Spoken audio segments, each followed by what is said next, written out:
तो जैसा कि आप लोग वीडियो पे आ गए होंगे, ठीक है। तो उम्मीद करते हैं सब लोग अच्छे ही होंगे, ठीक है। तो हम लोग बात कर रहे थे पार्ट 4 की, ठीक, मानचित्र, ठीक, एनसीईआरटी क्लास 6 के लिए और केवीएस के लिए। तो अभी आप लोगों ने अगर 3 लेक्चर नहीं कंप्लीट किए मेरे, ठीक है, पहले नंबर तो आप वो 3 लेक्चर कंप्लीट करिए जाके, ठीक है। कौन कौन से? पार्ट 1, पार्ट 2 और पार्ट 3। पार्ट 1 सौरमंडल में पृथ्वी, फिर ग्लोब, अक्षांश और देशांतर, और तीसरा था आपका शायद तीसरा चैप्टर नेम था शायद 1 मिनट मैं भी बताता हूँ तीसरा चैप्टर क्या था आपका। हाँ, पृथ्वी की गतियाँ, पृथ्वी की गतियाँ। इन 3 चैप्टर को कंप्लीट करिए जाके। और क्योंकि आपके सीटेट का एग्जाम आज 5 नवंबर है, 5 नवंबर से कल ही से फॉर्म भरना स्टार्ट हो गया था सीटेट का। और आपको पता है कि 4 सेंटर है उसमें, ठीक। जो 4 सेंटर इस बार खुला है, लेकिन पिछली बार तो आप लोग जानते होंगे जो जिन्होंने पिछली बार भरा होगा। और प्राइमरी से तो बीएड बाहर हो गया है, तो आप लोग 6 से 8 तक के लिए आप लोग एलिजिबल है, तो आप सेकंड पेपर ही देंगे। और सेकंड पेपर के लिए एनसीईआरटी 6 से लेकर 8 तक श्योर आती है, तो आपको इतनी नॉलेज तो होगी भाई, पता ही होगा। तो वीडियो को स्टार्ट करते हैं और अच्छे से मज़े से कंप्लीट करेंगे, हंसते हंसते खेलते कूदते, समय नहीं पता चलेगा कितने टाइम बीत गया, ठीक है। तो चलो स्टार्ट करते हैं। चलो देखते हैं मानचित्र क्या होता है, ठीक। मानचित्र के बारे में पढ़ने वाले चैप्टर नंबर 4 है, ठीक है। तो आप देख सकते हो ये क्या है, कंपास है जो दिशा निर्देशक होता है। आपको ही पता है किस तरीके से काम करता है, ये हमेशा नॉर्थ साउथ में ही रुकता है। तो ये सब तो आपको चीज़ें पता है, लेकिन हमको इसको बहुत ही अच्छे से पढ़ना है और धीमे धीमे पढ़ना, ज़्यादा कॉन्सेप्टुअल चीज़ें निकालनी है, ठीक है। क्योंकि एनसीईआरटी आपको कंप्लीट करना, और इससे बेहतर से नोट्स आप इससे बना सकते हैं, ठीक है। क्योंकि देखो पढ़ाने वाला होता है तो मज़ा ही आती कुछ, ठीक। तो उसके लिए तो आपको पता ही होता है, जब पढ़ने में मज़ा आएगी तो फिर भाई पढ़ाने में तो मज़ा तो आती ही आती है, ठीक है, आपको भी पता है। चलो देखते हैं। कह रहा है कि आप पिछले अध्याय में ग्लोब के महत्व के बारे में पढ़ चुके हैं। अभी हम लोगों ने पढ़ा था ग्लोब, अक्षांश देशांतर वाला, ठीक है। कह रहा है कि ग्लोब में अध्ययन में कुछ सीमाएं होती है। जब हम पूरी पृथ्वी का अध्ययन करना चाहते हैं तब ग्लोब हमारे लिए काफी उपयोगी साबित होता है। कह रहा लेकिन अब हम पृथ्वी को केवल एक भाग जैसे अपने देश, राज्यों, जिलों, शहरों, गांवों के बारे में अध्ययन करना चाहते हैं। अब भाई हम लोग पृथ्वी को बांट दिया अक्षांश और देशांतर में, ठीक है, कौन सा कहाँ पे होता है, ठीक। अब कह रहा है कि अपने देश को हम बांटें और राज्य को अपने बांटें, ठीक, और अपने जिले को बांट दे, शहर को भी बांट दे, गांव को भी बांट दे। तो ये हमारे लिए उतना ही उपयोगी साबित नहीं होता है। ऐसे स्थिति में हम मानचित्रों का उपयोग करते हैं। मानचित्र का मतलब होता है जिसमें हम अपनी जगह को दर्शा सकते हैं, हम किस राज्य में, किस गांव में, किस कस्बे में, किस शहर, ठीक, किस देश में रहते हैं, उसके मानचित्र द्वारा ही हम अपने आप को बता सकते हैं कि हम इस जगह रहते हैं, ठीक। फिर कह रहा मानचित्र पृथ्वी की सतह या इसके एक भाग में पैमाने के माध्यम से चपटी सतह पर खींचा गया एक चित्र है, लेकिन एक गोलाकार सतह को पूरी तरह से चपटा करना असंभव है, ठीक। कह रहा असंभव है, लेकिन आगे कह रहा है कि मानचित्र जो है, मानचित्र हमारी विभिन्न जरूरतों के लिए आवश्यक, भाई वाकई में जरूरतों के लिए आवश्यक है भाई। बिना मानचित्र हम कैसे दिखा देंगे कौन सी फसल कहाँ पर उग रही है, गेहूं फसल क्या होती है, गन्ने की फसल क्या है, कहाँ कितना खनिज निकल रहा है, हीरा कितना निकला, सोना कितना निकल रहा है, तेल कहाँ निकल रहा है, पेट्रोलियम कहाँ है, तो सब मानचित्र की मदद से ही दिखा सकते हैं ना। कह रहा कुछ मानचित्र एक छोटे से क्षेत्र में कुछ वह तत्व दर्शाता है, दूसरे मानचित्र में बड़ी किताब की तरह तत्व हो सकते हैं। जब बहुत से मानचित्रों को एक स्थान पर रखा जाता है तब एक एटलस बन जाता है। एटलस कब बन जाता है? बहुत सारे मानचित्रों को एक साथ रख देते तो एक क्या बन जाता है? एटलस बन जाता है। कह रहा है एटलस विभिन्न प्रकार के व अलग अलग पैमानों से खींची गई मापों पर आधारित होता है। भाई देखो एटलस जो होता है विभिन्न मापों पर आधारित होता है। कह रहा मानचित्र से एक ग्लोब के अपेक्षा हमें ज्यादा जानकारी प्राप्त होती है। मानचित्र विभिन्न प्रकार के होते हैं जिनमें से कुछ नीचे वर्णित है। उससे पहले हम लोग ये पढ़ेंगे, आओ कुछ करके सीखें। देखो इस पे क्या दिया गया है, कह रहा है कि एक रबड़ की पुरानी गेंद लें और उस पर कोई रेखा चित्र बनाइए। आप उस पर उत्तर और दक्षिण ध्रुव को चिन्हित कर दीजिए। अब आप चाकू से गेंद को काट दें तथा उसे चपटा करने की कोशिश करें। देखिए कि किस प्रकार की रेखा चित्र के रूप में बिगड़ जाता है, ठीक। तो ये आपको उसमें देखना है। आगे कह रहा है, ठीक। अब पहला मानचित्र है भौतिक मानचित्र, फिर राजनीतिक मानचित्र है। तो पहला देखते भौतिक है, दूसरा क्या राजनीतिक। तो भौतिक में क्या होता है कि पृथ्वी की प्राकृतिक आकृति जैसे पर्वत, पठारों, मैदानों, नदियों, महासागरों इत्यादि दर्शाने वाले मानचित्र को भौतिक व उच्चावच मानचित्र कहा जाता है। तो एक बात है भौतिक मानचित्र को ही क्या बोलते हैं? उच्चावच मानचित्र बोलते हैं, क्योंकि इसमें पर्वत, पठारों और मैदानों, नदियों, महासागर इत्यादि को दर्शाने वाले मानचित्र को भौतिक या उच्चावच मानचित्र कहा जाता है। सिंपल है यार।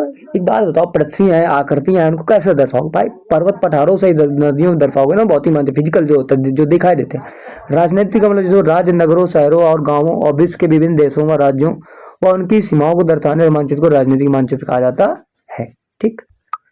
अब आगे दिया गया है थीमेटिक मानचित्र क्या होता है। देखो थीमेटिक मानचित्र क्या होता है, इसके बारे में भी हम लोग पूरी जानकारी लेते हैं। देखो थीमेटिक मानचित्र का मतलब तो कुछ मानचित्र विशेष जानकारियां प्रदान करते हैं, जैसे सड़क मानचित्र, वर्षा मानचित्र, वन उद्योग आदि के वितरण दर्शाने वाले मानचित्र आदि।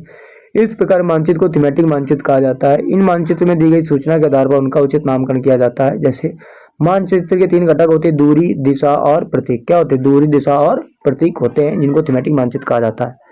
आगे कह रहा है दूरी। देखो दूरी की बात करते कि अब देखो दूरी आपको हेडिंग डालनी है यहाँ पर। देखो मैं थोड़ा गैप कर दिया था। कह रहा दूरी मानचित्र एक आरेखन होता है। वाकई में दूरी मानचित्र एक आरेखन होता है, जो कि पूरे विश्व या उसके एक भाग को छोटा कर कागज के पन्ने पर दर्शाते हैं। वाकई में छोटे कागज पर दर्शाते हैं।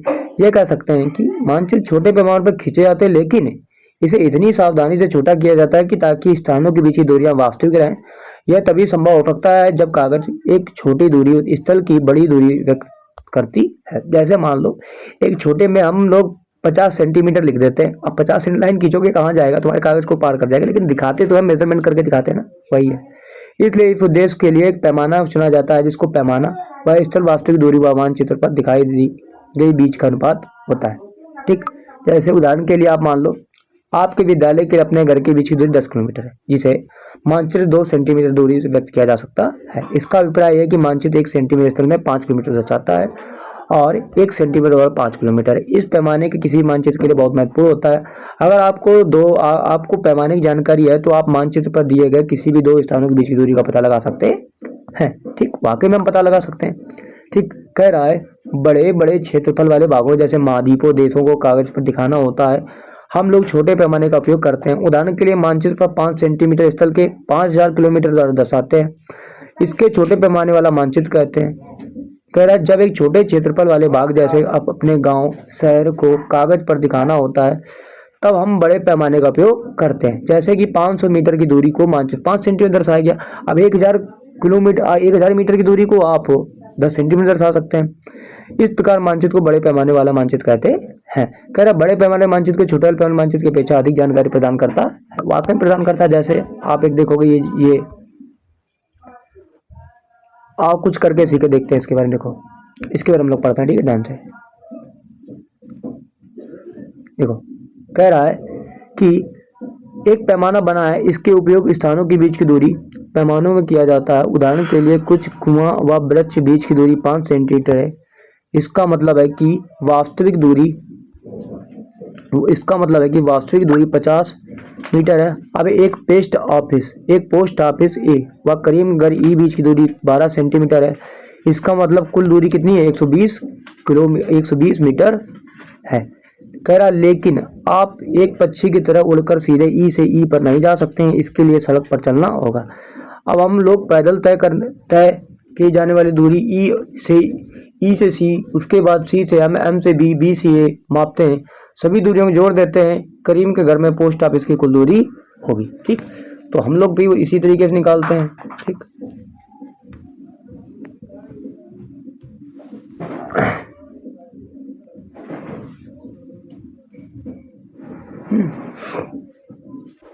आगे दिया गया है।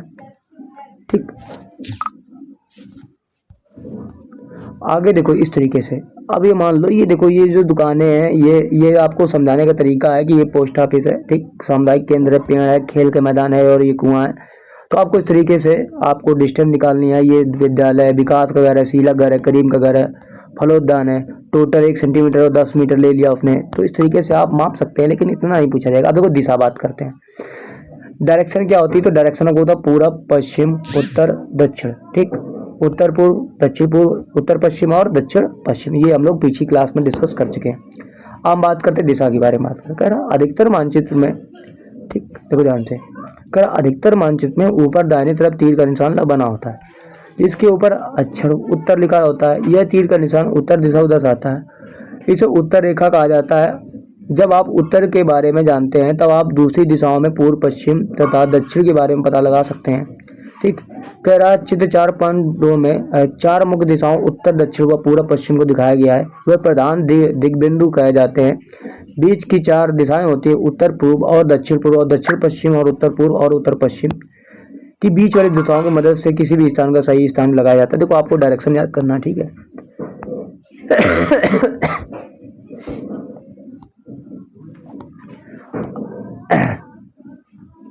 देखो आगे दिया गया है कि दिक्सूचक की सहायता से हम किसी स्थान दिशा का पता लगा सकते हैं। किसकी सहायता से? दिक्सूचक, जो दिशा यंत्र होता है। कह रहा है ये एक यंत्र होता है जिसकी सहायता से मुख्य दिशाओं को पता लगाया जाता है। इसकी चुंबकीय सुई दिशा हमेशा उत्तर दक्षिण दिशा में होती है। आगे कह रहा प्रतीक। देखो प्रतीक क्या होता है? किसी भी मानचित्र का तीसरा प्रमुख घटक है। ठीक, किसी भी मानचित्र पर वास्तविक आकार व प्रकार, विभिन्न आकृतियां जैसे भवनें हो गए, सड़क हो गए, पुल हो गए, वृक्ष हो गए, रेल की पटरियां, कुएं को दिखाना संभव नहीं होता। इसलिए वे निश्चित अक्षरों व छायाओं, रंगों, चित्रों और रेखाओं का उपयोग करके दर्शाया जाता है। बाकी में पर देखो भाई ट्रेन थोड़ी बनाते घूमो हर जगह। ठीक, तो उसको एक पॉइंट कर देते हैं। स्टार हो गया, हैच हो गया, 1 2 3 4 ऐसे नाम दे सकते हैं। ठीक ठीक, इसका अध्ययन करना आसान होता है। अगर आप एक क्षेत्र की भाषा को नहीं जानते तो आप किसी भी दिशाओं के बारे में नहीं पूछ सकते हैं आप इन चिन्हों की सहायता से। ठीक, जैसे देख सकते हो ये आपको ये चित्र याद करने हैं। देखो भाई ये चित्र बहुत जरूरी है, इंपॉर्टेंट है, स्क्रीनशॉट ले लो, मोस्ट इंपॉर्टेंट है। कह रहा रेलवे लाइन, बड़ी line, metre line, railway line, इस तरीके से आप देख सकते हो। कह रहा सड़कें, पक्की सड़कें, कच्ची सड़कें। ये पक्की सड़क होती है और ये कच्ची सड़क होती है।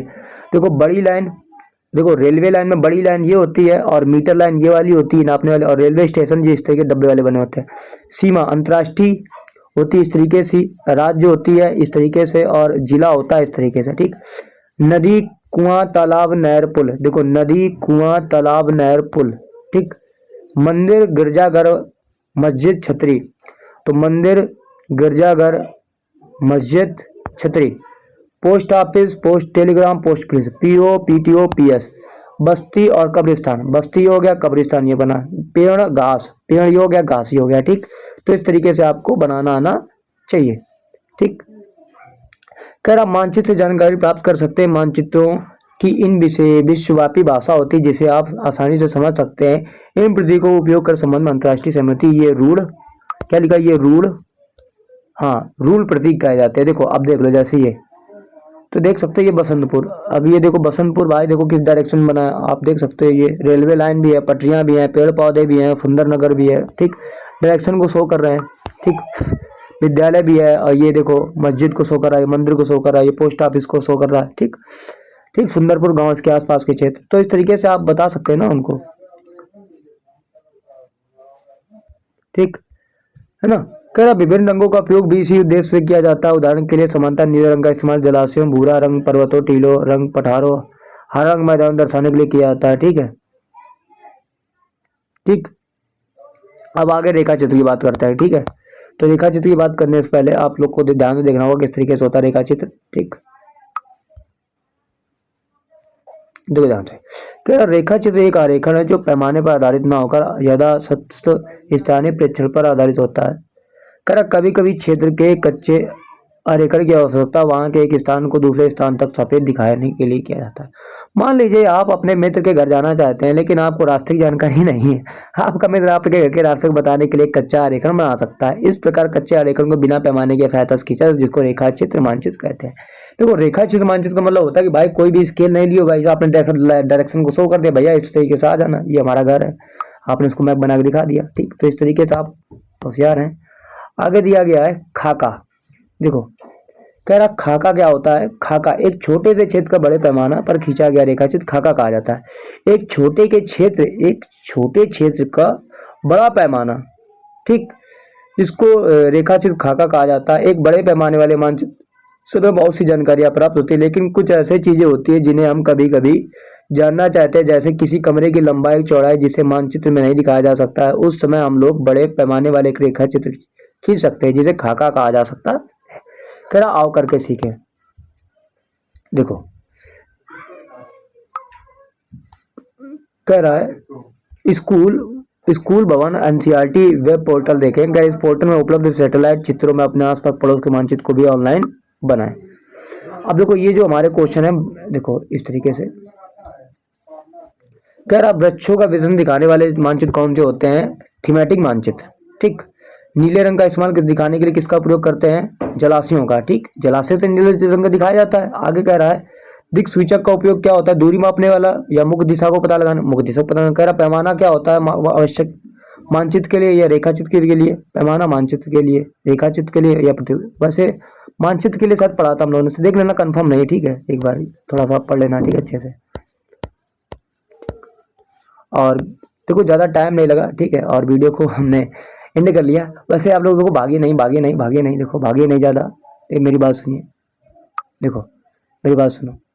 आप लोग को क्या करना है, सिंपल सा, ठीक, कि आपको देखो तैयारी करनी है और हड़बड़ाना नहीं है। देखो सीटेट जो है एग्ज़ाम बहुत अच्छे से आपको देना है, क्रैक करना है। देखो वैकेंसी वैसे भी नहीं है, ऊपर से जहमत है, ठीक, 500 रुपये फीस पड़ी होगी सेकंड पेपर की आपकी, ठीक, और 21 जनवरी को आपका एग्ज़ाम है, ठीक, 21 जनवरी एग्ज़ाम है आपको। और आपके फॉर्म तो अभी चालू है, नवंबर से ही, 3 नवंबर से चालू हो गया। तो अब देखो ये वीडियो बन रही है 5 नवंबर की, 3 नवंबर से चालू हो गया था, ठीक। तो आपको पेशेंस से नोट्स बनाने अच्छे से, और ये वीडियो को अच्छे से देखिएगा, रिवाइज करिएगा, बस नोट्स बनाने की जरूरत नहीं, मतलब 4 बार देखो वीडियो को, एक बार रिवाइज करके देखते रहो वीडियो को, बढ़िया। पहले धीमे से देखो, फिर स्पीड बढ़ा लो, फिर स्पीड बढ़ा लो, फिर स्पीड बढ़ा लो वीडियो की, बस याद हो जाएगा यार, टेंशन नहीं लेना, ठीक है, हो जाएगा, ठीक, आप लोग बड़े लोग हो, ठीक, हो जाएगा।